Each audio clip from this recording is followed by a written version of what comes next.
அனைவருக்கும் அன்பான வணக்கங்கள். இன்றைய நாள் 22ஆம் திகதி ஜூன் மாதம் 2016ஆம் வருடம் புதன்கிழமை. இன்றும் நாடெங்கிலும் வெளியாகி இருக்கும் பத்திரிகைகளில் இடம் பிடித்திருக்கும் சில முக்கிய செய்திகள் மீது கவனம் செலுத்த நாளேடுகளில் நமது பார்வை ஊடாக இணைந்திருக்கின்றோம். அந்த வகையில் முதலில் வீரகேசரி பத்திரிகை மீது கவனம் செலுத்தலாம். வீரகேசரியின் இன்றைய பிரதான தலைப்புச் செய்தியானது கொத்தணி குண்டுகள் பயன்படுத்தப்பட்டனவா, விசாரணை நடத்தப்படும் என்கிறது பாதுகாப்பு தரப்பு என்ற தலைப்பில் பிரசுரிக்கப்பட்டுள்ளது. இலங்கையில் இடம்பெற்ற இறுதி யுத்தத்தின் போது கொத்தணி குண்டுகள் பயன்படுத்தப்பட்டனவா இல்லையா என்பது தொடர்பில் உறுதியான தீர்மானம் எடுக்க முடியாது. சர்வதேச ஊடகங்கள் வெளியிடும் புகைப்படங்களிலும் செய்திகளிலும் உறுதித்தன்மை இல்லை என பாதுகாப்பு அமைச்சு தெரிவித்துள்ளது என்று தொடர்ந்து செல்கின்றது வீரகேசரியின் இன்றைய பிரதான தலைப்புச் செய்தி. தொடர்ச்சியாக வீரகேசரியின் மலையக செய்திகள் மீது கவனம் செலுத்தலாம். ரவுஃப் ஃபைசல் காசிமின் செயற்பாடுகளால் மத்திய மாகாண சபையில் அமளி துமளி, செங்கோலுடன் வெளிநடப்பு, சபை நடவடிக்கைகள் ஒத்திவைப்பு என்ற தலைப்பில் ஒரு செய்தி பிரசுரிக்கப்பட்டுள்ளது. மத்திய மாகாண சபையின் சுகாதாரத்துறை மற்றும் மாகாணத்துக்கு உட்பட்ட வைத்தியசாலைகளின் அபிவிருத்தி தொடர்பில் அமைச்சர் ரவுஃப் ஹக்கீம், பிரதி அமைச்சர் ஃபைசல் காசிம் ஆகியோரின் தலையீடு மத்திய மாகாண சுகாதார அமைச்சுக்கு அறிவிக்காது சுகாதாரத்துறை சம்பந்தமான கூட்டத்தை கூட்டியமை ஆகிய விடயங்களை உள்ளடக்கி நேற்று மத்திய மாகாண சபை அமர்வின் போது மாகாண சுகாதார அமைச்சரால் கேள்வி எழுப்பப்பட்டதை அடுத்து சபையில் அமளி துமளி ஏற்பட்டது என்று தொடர்ந்து செல்கின்றது அந்த மலையக செய்தி. அதனைத் தொடர்ந்து வீரகேசரியின் ஆசிரியர் தலையங்கம் மீது கவனம் செலுத்துவோம். கொத்தணி குண்டுகள் தொடர்பில் உரிய விசாரணை வேண்டும் என்ற தலைப்பில் இன்றைய ஆசிரியர் தலையங்கம் இடம் பிடித்துள்ளது.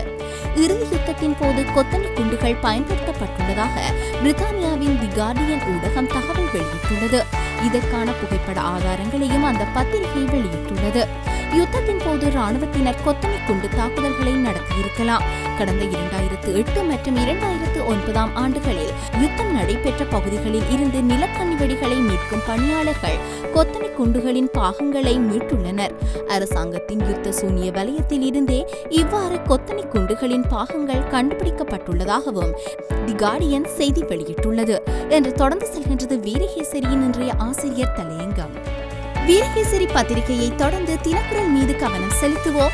இன்றைய தினக்குரலின் பிரதான தலைப்புச் செய்தியானது மனித உரிமை விவகாரத்தை இலங்கை கையாளும் விதம், சர்வதேச கண்காணிப்பு அமைப்புகள் அதிருப்தி, ஐநாவுக்கு எச்சரிக்கை என்ற தலைப்பில் பிரசுரிக்கப்பட்டுள்ளது.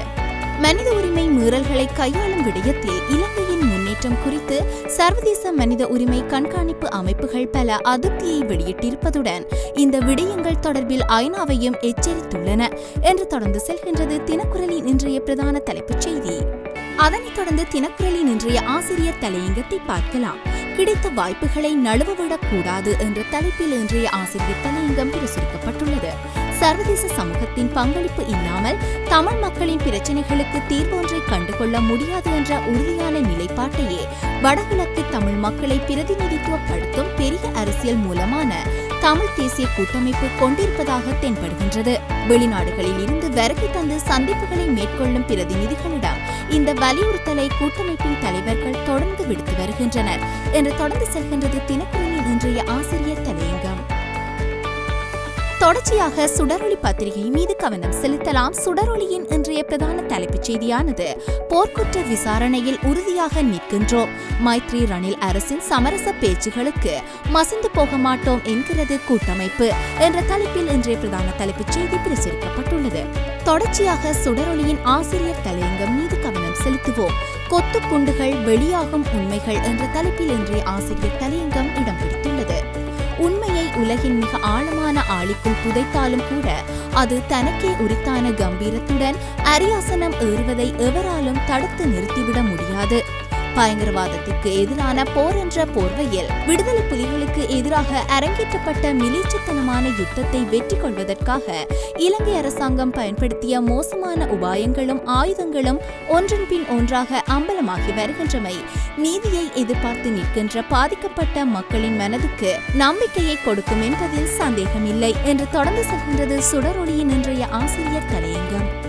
அவற்றைத் தொடர்ந்து வழமை போலவே யாழ் பிராந்தியத்திலிருந்து வெளியாகும் உதயன் மற்றும் வலம்புரி பத்திரிகைகள் தாங்கி வந்திருக்கும் பிரதான தலைப்புச் செய்திகள் மீது கவனம் செலுத்துவோம். அந்த வகையில் உதயன் பத்திரிகையின் பிரதான தலைப்புச் செய்தியானது கொழும்பின் செயற்பாடுகளில் நம்பிக்கை இழந்துவிட்டோம், அல் ஹுசேனிடம் 6 மனித உரிமை அமைப்புகள் கூட்டாக சுட்டிக்காட்டு என்ற தலைப்பில் பிரதான தலைப்புச் செய்தி பிரசுரிக்கப்பட்டுள்ளது. தொடர்ச்சியாக வலம்புரி பத்திரிகை மீது கவனம் செலுத்தலாம். வலம்புரியின் இன்றைய பிரதான தலைப்புச் செய்தி பரபரப்பான தகவலுக்கு பதிலளிக்க முடியாது, கொத்துக்குண்டு குற்றச்சாட்டை பாதுகாப்பு செயலர் நிராகரிப்பு என்ற தலைப்பில் பிரசுரிக்கப்பட்டுள்ளது. தொடர்ச்சியாக இன்று வெளியாகி இருக்கும் லங்காதீப மற்றும் டெய்லி மிரர் பத்திரிகைகளின் பிரதான தலைப்புச் செய்திகள் மீது கவனம் செலுத்துவோம். அந்த வகையில் முதலில் லங்காதீப பத்திரிகையின் பிரதான தலைப்புச் செய்தியை பார்க்கலாம். பிரதி அமைச்சர் ரஞ்சன் ராம்நாயக்க மற்றும் நாடாளுமன்ற உறுப்பினர் மஹிந்தானந்தா அழுத்கமகே இருவருக்கும் இடையில் நேற்றைய தினம் நாடாளுமன்ற கட்டட தொகுதியில் வாய்த்தர்க்கம் ஏற்பட்டு பின்னர் அது கைகலப்பில் முடிவடைந்துள்ளது. இந்த நிலையில் சக நாடாளுமன்ற உறுப்பினர்கள் ஒன்று கூடி கலந்தாலோசித்து இருவருக்கும் இடையில் சமரசம் எட்டப்பட்டுள்ளதாக குறிப்பிட்டு லங்காதீப தன்னுடைய பிரதான தலைப்புச் செய்தியினை பிரசுரித்துள்ளது. அதனைத் தொடர்ந்து டெய்லி மிரர் பத்திரிகையின் பிரதான தலைப்புச் செய்தியும் நேற்றைய தினம் நாடாளுமன்ற கட்டட தொகுதியில் இடம்பெற்ற அமளி துமளியை மையப்படுத்தியதாக அமைய பெற்றிருப்பதனால் மேலும் ஒரு செய்தி மீது கவனம் செலுத்தலாம். உதய கம்மன்பிலவின் கைது தொடர்பில் நேற்று நாடாளுமன்றத்தில் கேட்கப்பட்ட கேள்வியொன்றுக்கு பதிலளிக்க வேண்டியவர் பிரதமர் ரணில் விக்ரமசிங்கவாக இருக்க, ஆனால் எழுந்து பதிலளிக்க முற்பட்டவர் ஃபீல்ட் மார்ஷல் சரத் பொன்சேகா என்பதனால் அங்கு நாடாளுமன்றத்தில் பெரும் அமளி துமளி ஏற்பட்டதை மையப்படுத்தி ஒரு செய்தியினை பிரசுரித்துள்ளது டெய்லி மிரர். தொடர்ச்சியாக இன்று வெளியாகி இருக்கும் பத்திரிகைகளில் இடம் பிடித்திருக்கும் சர்வதேச மற்றும் இந்திய செய்திகள் மீது கவனம் செலுத்துவோம். அந்த வகையில் முதலில் சர்வதேச செய்திகள் மீது கவனம் செலுத்தலாம். போலீஸ் உத்தியோகத்தரிடமிருந்து துப்பாக்கியை பறித்து டொனால்ட் ட்ரம்பை கொல்வதற்கு முயற்சி, பிரித்தானிய இளைஞன் கைது என்ற தலைப்பில் ஒரு செய்தி இடம் பிடித்துள்ளது. அமெரிக்க குடியரசுக் கட்சியின் உத்தேச ஜனாதிபதி வேட்பாளர் டொனால்ட் ட்ரம்பின் தேர்தல் பிரசார கூட்டத்தில் பிரித்தானிய இளைஞர் ஒருவர் போலீஸ் உத்தியோகத்தர் ஒருவரிடம் இருந்து துப்பாக்கியை பலவந்தமாக பறிக்க முயற்சித்த சம்பவம் தொடர்பில் தகவல் வெளியாகியுள்ளது என்று தொடர்ந்து செல்கின்றது அந்த சர்வதேச செய்தி. தொடர்ச்சியாக இந்திய செய்திகள் மீது கவனம் செலுத்தலாம். பிரபாகரனை சந்திக்க வைப்போம் என நம்பியே வீரப்பன் எங்களின் முன்பு வந்தார். சந்தன கடத்தல் வீரப்பனை கொன்ற விஜயகுமார் IPS என்ற தலைப்பில் அந்த இந்திய செய்தி பிரசுரிக்கப்பட்டுள்ளது. தமிழீழ விடுதலை புலிகளின் தலைவர் பிரபாகரனை சந்திக்கும் ஆசையில் இருந்த சந்தன கடத்தல் வீரப்பனின் ஆசையை நாங்கள் தூண்டிவிட்டதன் விளைவே அவர் நாங்கள் ஏற்பாடு செய்த ஆம்புலன்ஸ் வண்டியில் ஏற முதன்மையான காரணம் என்று வீரப்பனை சுட்டுக் கொன்ற போலீஸ் அதிகாரி விஜயகுமார் தெரிவித்துள்ளதாக இந்திய ஊடகங்கள் செய்தி வெளியிட்டுள்ளன என்று தொடர்ந்து செல்கின்றது அந்த இந்திய செய்தி. தொடர்ச்சியாக இன்று வெளியாகி இருக்கும் பத்திரிகைகளில் இடம் பிடித்திருக்கும் கேலி சித்திரங்கள் மீது கவனம் செலுத்தலாம். அந்த வகையில் முதலில் வீரகேசரி பத்திரிகையின் கேலி சித்திரம் மீது கவனம் செலுத்துவோம். அண்மை காலமாக முன்னாள் ஜனாதிபதி மஹிந்த ராஜபக்ஷவின் கருத்துக்களை வெளியிட்டு வந்த உதயன் கம்மன்பில கைது செய்யப்பட்டதை தொடர்ந்து தற்போது மஹிந்த ராஜபக்ஷவின் கருத்துக்களுக்கு தடை ஏற்படுத்தப்பட்டுள்ளதாக சித்தரிக்கும் வகையில் முன்னாள் ஜனாதிபதி மஹிந்த ராஜபக்ஷவின் நாக்காக செயற்பட்ட உதய கம்மன்பிலவின் வாய்க்கு பூட்டு போடப்பட்டுள்ளதாகவும் மறுபுறத்தே ஒரு போலீசார் உதய கம்மன்பில தொடர்பான கோப்பொன்றை கையில் எடுத்துக்கொண்டு நடந்து செல்வது போன்றும் சித்தரித்து கேலி சித்திரத்தினை பிரசுரித்துள்ளது வீரகேசரி. தொடர்ச்சியாக தினக்குரல் பத்திரிகையில் இடம் பிடித்திருக்கும் கேலி சித்திரம் மீது கவனம் செலுத்தலாம். அந்த வகையில் எதிர்வரும் 25ஆம் தேதி ஐநா மனித உரிமைகள் பேரவையில் மனித உரிமை ஆணையாளரால் இலங்கை தொடர்பான வாய்மூல அறிக்கை ஒன்று சமர்ப்பிக்கப்பட உள்ள நிலையில் இலங்கை தொடர்பான போர்க்குற்ற விசாரணை ஸ்ரீலங்கா என்று எழுதப்பட்ட கோப்பொன்றை கையில் எடுத்த வண்ணம் இலங்கையின் வெளிவிவகார அமைச்சர் மங்கள சமரவீரன் நடந்து செல்கின்றார். நுழைவாயிலில் நிற்கும் மனித உரிமைகள் ஆணையாளர் வாய்மூல அறிக்கையை கையில் தாங்கிய வண்ணம் நிற்கின்றார். அதேவேளை அவருக்கு அருகாமையில் தி கார்டியன் பத்திரிகை இறுதிப் போரில் கொத்து குண்டுகள் என்கின்ற காகிதத்தை தாங்கிய வண்ணம் நிற்கின்றது. இந்த நிலையில் தி கார்டியன் பத்திரிகை தாங்கி நிற்கும் செய்தியை மனித உரிமை ஆணையாளர் வெளியகல பார்த்து கொண்டு நிற்பது போன்று சித்தரித்து வரையப்பட்டுள்ளது தினக்குரலின் கேலி சித்திரம்.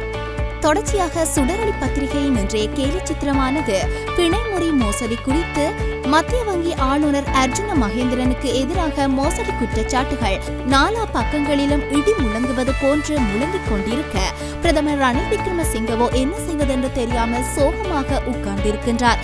அந்த வழியாக நடந்து செல்கின்ற ஒரு சிறுமி இடியிலிருந்து தப்ப அர்ஜுனா அர்ஜுனா என்று சொல்ல வேண்டும்னு என் பாட்டி அடிக்கடி சொல்லுவாங்க அங்கிள் என்று சொல்லிய வண்ணம் கடந்து செல்வதாக சித்தரித்து தன்னுடைய கேலி சித்திரத்தினை பிரசுரித்துள்ளது சுடரொளி. நேயர்களே, இவையே இன்றைய பத்திரிகைகளில் இடம் பிடித்த சில முக்கிய செய்திகளாகும். இதுபோல் மற்றுமொரு நாளேடுகளில் நமது பார்வை ஊடாக இணைந்து கொள்ளும் வரை நன்றி, வணக்கங்கள்.